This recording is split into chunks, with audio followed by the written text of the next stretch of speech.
নমস্কার বন্ধুরা, কেমন আছেন? নিশ্চয়ই অনেক ভালো আছেন। আমিও অনেক ভালো আছি। আজ আমি আপনাদের খুব সহজেই একটা আপেল এঁকে দেখাবো।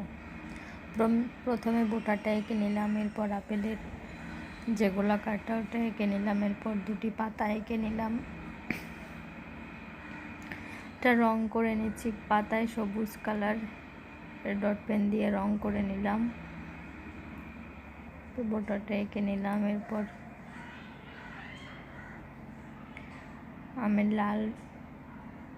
আপেলের লাল রং করে নিলাম।